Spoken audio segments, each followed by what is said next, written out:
Greetings and salutation, my friends, and welcome to the turning into the best review about Hazbin Hotel around. And now, here's your host, the bat who's gonna bite back, the furry version of Jotaro Kujo. You know him, you love him, you want to beat him up for making fun of what you enjoy. Give a round of sound for Kamen!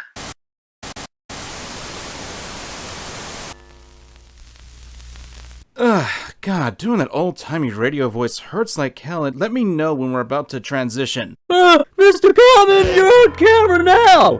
What? Oh, for the love of you, son!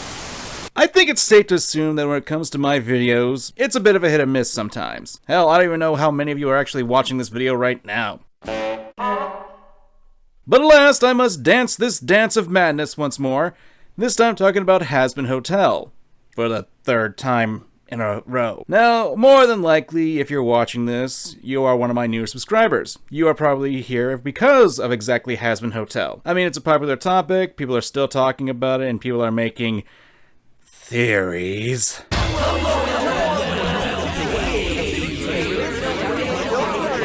So, I think I'm safe from doing a scene-by-scene recap of it, since those kinds of reviews can get boring really fast. Rather, I'd like to talk about the impact and my thoughts on the show, and since a lot of people have been complaining about how it takes me too much time to get to the point, let's just start by talking about how the show there are things in no particular order. If there's one thing that sticks out to me about Hazbin Hotel, it is the color that the show displays. We're in Hell, and Hell, as most people would like to think, will have an association to fire, and fire, of course, is often associated with the color red. Naturally, we've got a standard color palette for the show, setting off dark colors with red, and it can even be seen in the majority of the character designs. Red is usually associated with danger, as well as it being a very eye-catchy color, which is why we have stop-it signs with that color. On a psychological level, the color choice for the show works really well with the setting, as it subconsciously tells the viewer that this isn't a great place to be at. Characters or items that break away from the color palettes are also used to play with this as well, as it makes them stand out even more. It's why something like this... Oh, I'm alive! I'm alive! will stick in the viewer's mind a bit more because the character who's doing the action is disconnected from the actual setting and used for emphasis. I will say that for me, the color palette did start to get on my nerves a bit during the pilot, but when you're watching a show for multiple amounts of time, that's only natural. That being said, one thing I do hope Hazbin Hotel does in the future, if it continues, is that it does more with what it did with I consider to be the most memorable scene in the entire pilot. And that would be Alistair's reprise song scene. All of a sudden, from a warm and dreary color palette, we're treated to a vastly different coloring for the song. We have much more cool blue backgrounds and bright neon colors. Like I said before, because there's such a drastic difference in color, it stands out more in the audience's minds. This is what I like to call the JoJo effect. I know that other shows have done it before, but let's face it, it's much more prominent in JoJo. Besides, if I can find a way to put it in the tags, I will ride the gold experience. One of the most interesting facets of the JoJo effect is that there will be a drastic color change in the scene. Like I said, this is a kind of artistic choice that makes the scenes all the more powerful because they stand out from the regular colors that were used before. It can also set the scenes to have much more dramatic impact and mood. Going back to Hazbin Hotel, Alistair's reprise shifts to a much more cheerful color, which goes well with the emotions and the messages in the show is trying to put out there in the table. And it doesn't hurt that the characters themselves drastically change colors too. Now, chalk this up to my personal taste as well as me being obsessed with JoJo. Have you seen my thumbnails? But it sticks out in my mind with the most in the show.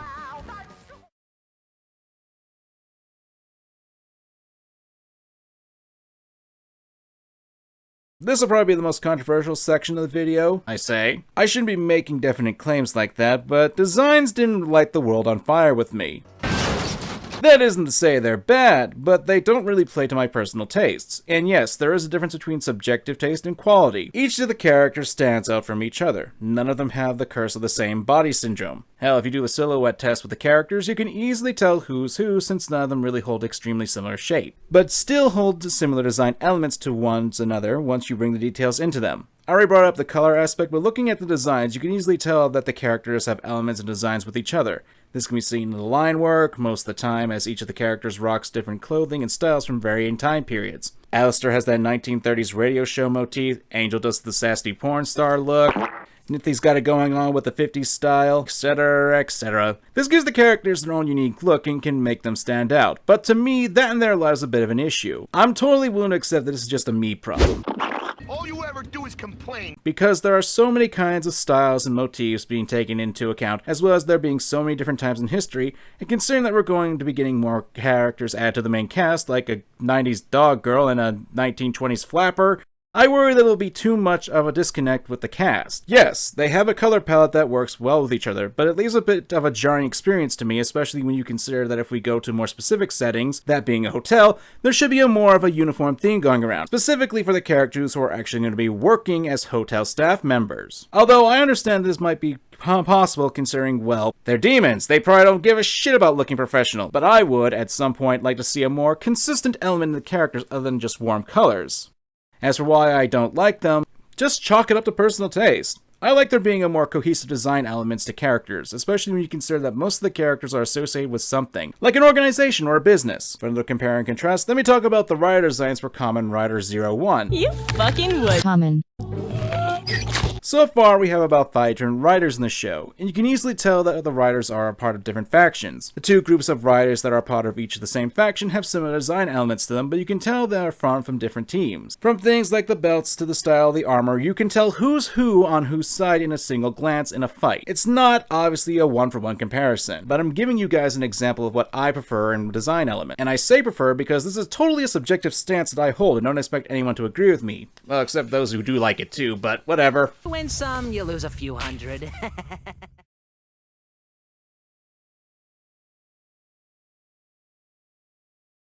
Pretty much everyone's a jackass. And that's A-okay! We're in hell. What did you expect? You've got regular old jackasses, evil geniuses, bombastic bitches, and of course the filthy J.A. gamblers. What? What'd you think I was going to say? Granted, we can't say too much about the characters too far since we're just given the basics of the characters for the show, and while there is a lot to unpack here as well as given a large amount of information about the characters so we at least know who the characters are like, whether that's a good thing or a bad thing, that's up to you. Personally, the characters are fine to me. I'm not too big on the swearing, but that's to be expected and understandable given the setting, and it's not like there is cussing in every other sentence. If there's one thing I would like to point out, it's that if we look at the episode in a bubble, like if you're a fresh mind coming in this with absolutely no idea who these characters are, one can easily miss a few things. Like, for example, knowing that Vaggie and Charlie are in a relationship. I know, scandalous for me to say considering my previous videos on the topic, but this isn't me being against gay couples, but me thinking that there could just be a platonic or close relationship between the 2 characters being possible. Yeah, that's all I got for this. What do you want from me? It's good. It's got a few inconsistencies here and there, but they're forgivable in the grand scheme of things. There's a lot of polish in the show, and it shows for the most part. Not bad for a pilot, especially since it's indie and has so many different creators in it.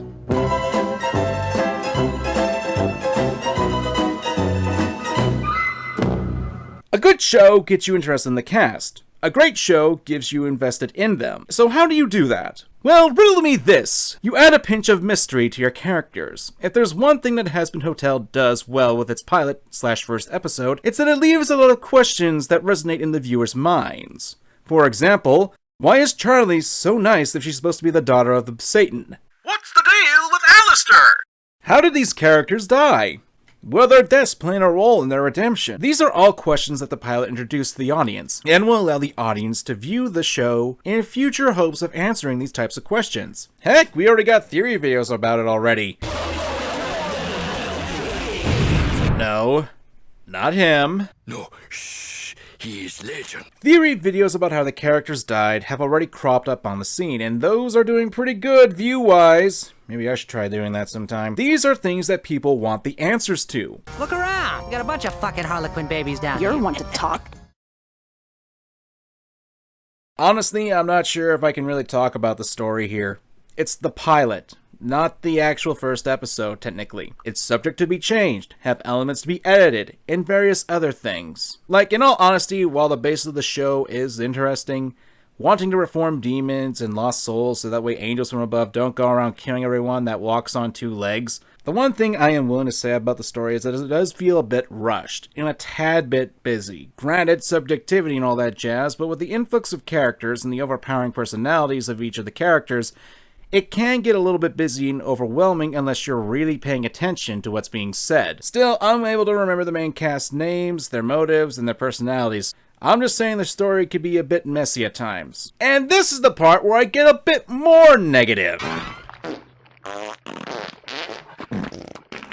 While I do like the songs here in the show, there are a couple of issues. The first being the number of songs. For a series that's labeled to be the genre of musical, there's a definite lack of musical pieces in the pilot. We get the introductions of the song, Charlie's song, and then Alistair's song. Granted, this is probably just me being a giant butt. And hey, some people can like or dislike the number of songs in the show. That's perfectly fine. What's not perfectly fine is the awful audio balancing. Those other cowardly sinners dare not hinder my territorial takeover. A wise decision. The power of my machines are unmatched. Look, when your audio balancing is as bad as mine, there's a problem here. Especially for a project this big. Like, this is something that should have been caught in the editing phase, and this isn't the only time this happens in the pilot. Again, this is something that could easily be fixed at the full-on series, but hey, an issue is still an issue that I need to point out, especially if it made me mad and made me go, ow, my frickin' ears! Among the fields of straw and stover. So, with all this said, where does this leave Hazbin Hotel for me? Well, here's the thing. I'll readily admit that the show is good. And in fact, it's really good. Sure, it has its flaws, but it has a lot of things that are appealing to me as an artist. And here comes the but it doesn't really click with me. Now, before you hit the dislike button, there's a stigma and a mindset on the internet that I hate. Just because you dislike something, that automatically means it's bad. It's something that a lot of reviewers, YouTubers, and people fall into. Will they'll voice their opinions as objective fact, yet hide behind the opinion card as a defense. I've talked about this before in my videos about the subject, and I really do not like this about critics. And the biggest example of this concerning this topic is Pete Russell's video about this very same product. I've already made a big video about this, so I'll keep this extremely brief. One of the biggest issues that I saw in PK Russell's video was that the product simply did not appeal to him. The humor didn't click with him, he didn't like there being tropes being used or overused, and there were things that just didn't work with him. And that's perfectly fine! The problem was that because they didn't click with him, PK Russell tried to justify that the show was bad, or terrible, based on his subjective preferences. This isn't me trying to pull a Mauler and saying that the show is objectively good, because to claim something like that is just plain goofy. When you have to cut out context of jokes, make vague criticisms, and just rely on the Cinnamon style of making use of tropes as a negative portion of something, then that's where a flaw with the opinion can lie. Because if you have to lie or cut context of a given opinion on something in order to justify why something is bad or good, then you can't really hide behind the opinion card because you're neglecting any actual facts that go against said opinion. It's a lesson that's hard to learn. I should know. I've gone through it a few times. And hell, if you ask some people, I'm still going through it. But back to the main topic, while Hazbin Hotel does have its charms, and it is certainly a unique flair to it, it's not really something that I would really consider up my alley, or something that I'd actively seek out to watch every time it came out. I've given my reasons why, but it falls onto a few other things. Like as I already said, the character designs. And like I said before, don't get me wrong, the designs are fine, but they aren't just something to my taste, especially with the limited color palettes of warm and dark colors most of the time. Remember when I brought up Alistair's song and how everything was blue and neon colored? That really stood out to my head because in that regard, it changed the coloring of the characters to make it much more stand out and actually gave my eyes a break. Perhaps it's just me, but like when I said the cast has their own unique charms and colors, it just makes them pop out more and the coloring can really gel with the characters' personalities and outlook on life. That isn't to say you can't have characters with similar color palettes working in the same show, it's a preference. That being said, I still would recommend the show to people if they were interested, because while it didn't just click with me, it still had a lot of appealing aspects that made me smile, that made me laugh, that genuinely made me curious about the characters. It's just not on the top of my to-watch list. But that's something that could easily change when the series, if and when it fully picks up, happens. I'll still recommend it to you guys to check it out and give support if you enjoy it. As for me, I'm Mangakamen, and remember to examine your fandom. Thanks for watching. Now, stay